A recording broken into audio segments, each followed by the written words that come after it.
वो कुरूप असुर की तरह दिखने वाला आचार्य चाणक्य।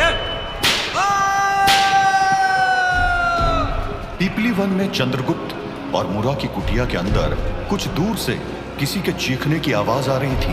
वो चीख दर्द से भरी हुई थी। उस चीख के साथ मुख्य सैनिक की राक्षस समान आवाज भी सुनाई दे रही थी, जो कह रहा था, विशाल मगध साम्राज्य के अमात्य राक्षस का शिविर कुछ ही दूरी पर है। वो अतिशीघ्र युवराज और अन्य प्रमुख सैनिकों के साथ पिपली वन में आने वाले हैं।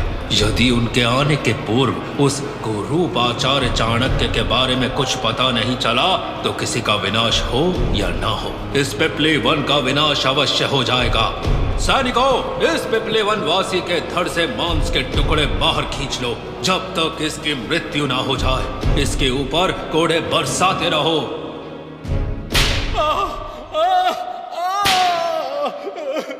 क्षमा कीजिए, क्षमा करिए।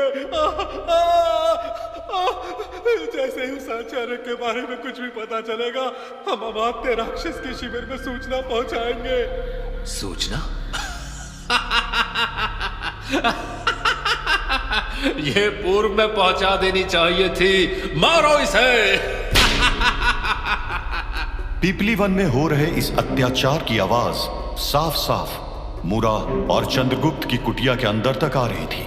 आचार्य चाणक्य के कानों में मुख्य सैनिक की क्रूर हंसी और आवाज गूंज रही थी।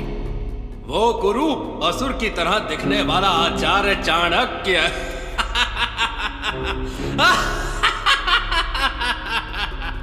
काफी सोच विचार करने के बाद आचार्य चाणक्य ने कहा, ये चीखें बता रहे हैं कि मगध साम्राज्य निरंकुश शासन के अधीन है।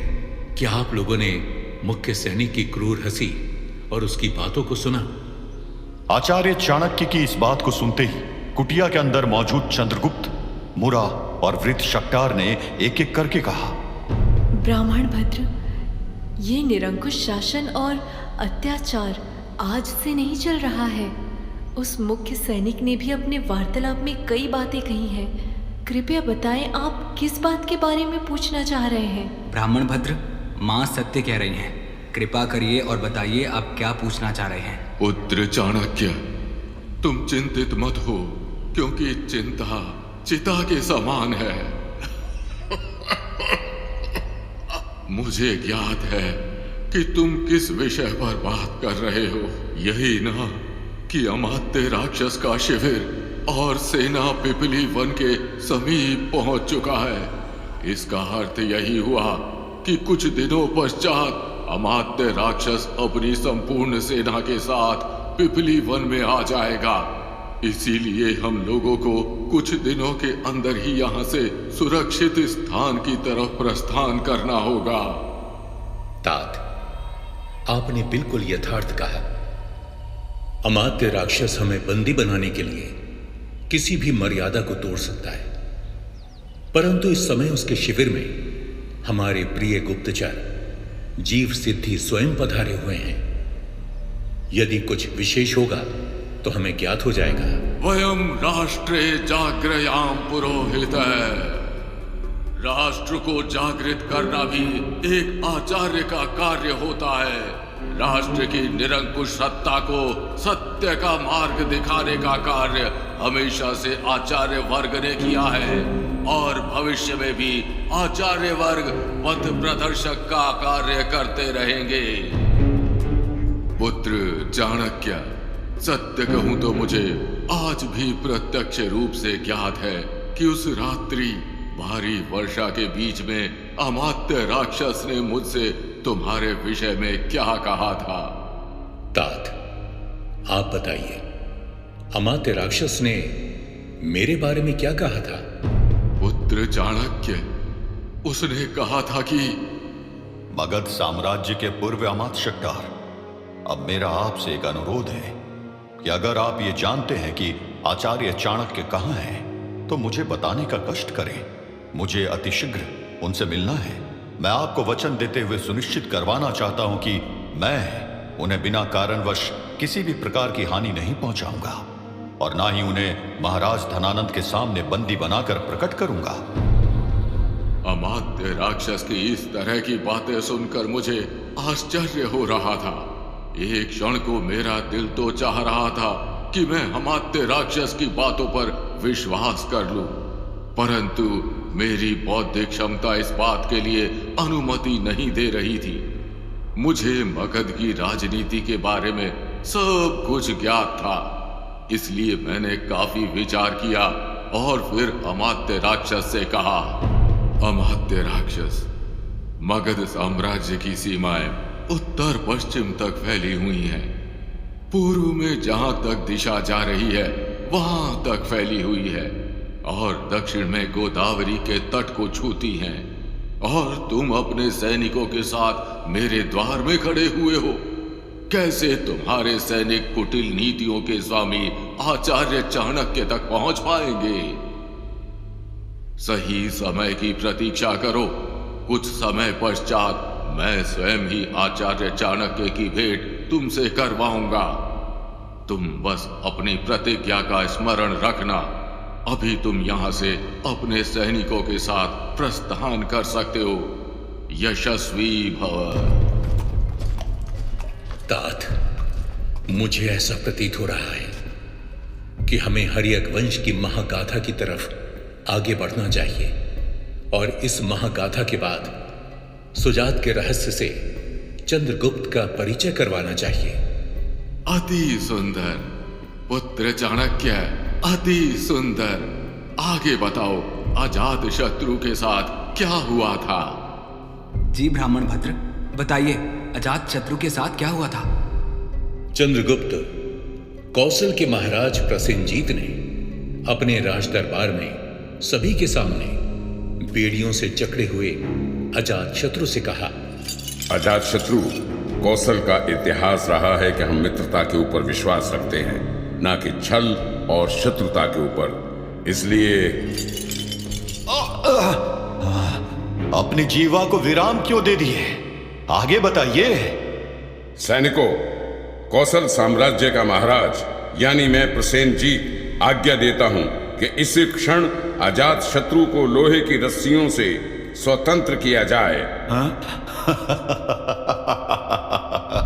मैं यानी मगध सम्राट अजात शत्रु स्वतंत्र हुआ? विशाल मगध साम्राज्य की जय हो। इस आदेश के बाद पूरे राजमहल में अजात शत्रु की हंसी गूंज रही थी।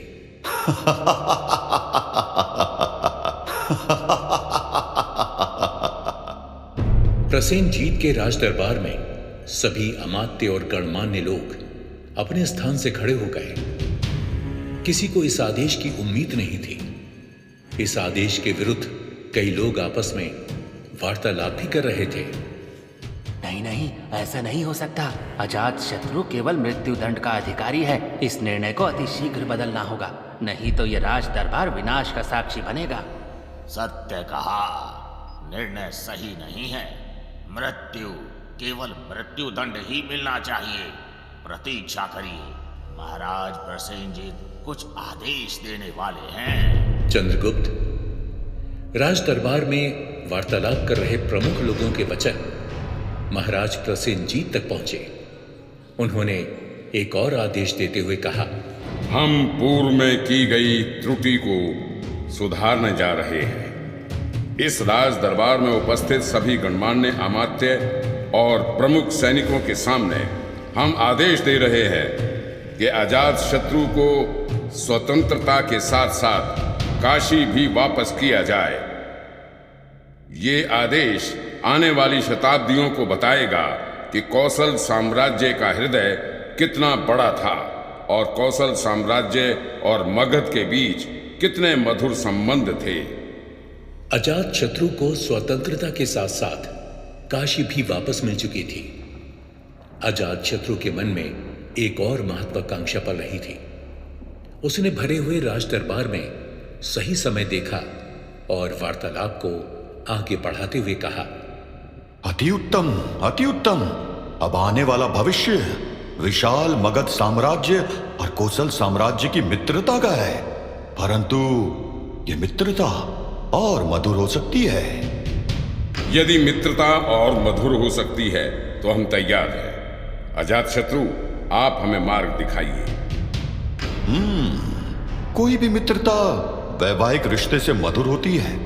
मैं यानी विशाल मगध साम्राज्य का महाराज अजातशत्रु आपकी पुत्री वजीरा से विवाह करना चाहता हूं और इस काशी को विवाह के भेंट स्वरूप ग्रहण करना स्वीकार करूंगा।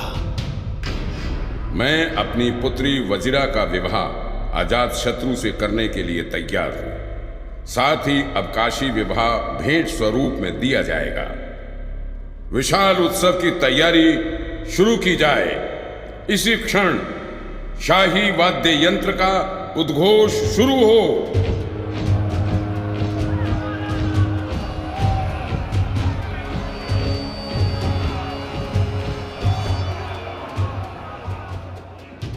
अजातशत्रु कौशल की राजकुमारी के साथ विवाह तो कर रहा था, परंतु भविष्य की परत में कुछ ऐसा छिपा था जिसकी वजह से मगध की राजगद्दी का इतिहास स्वयं के काले रहस्य को दोबारा दोहराने वाला था। क्या मगध का काला रहस्य स्वयं को पुनः दोहराने वाला है? क्या हर्यक वंश के अजातशत्रु के जीवन का क्लाइमैक्स अभी बाकी है? विशाल मगध साम्राज्य का कौन सा काला इतिहास स्वयं को दोहराने वाला था? क्या हुआ था अजातशत्रु के विवाह के बाद? ये महागाथा पहुंच रही है सुजात के रहस्य के पास। इसीलिए यूं ही चलती रहेगी आचार्य चाणक्य की गौरव गाथा।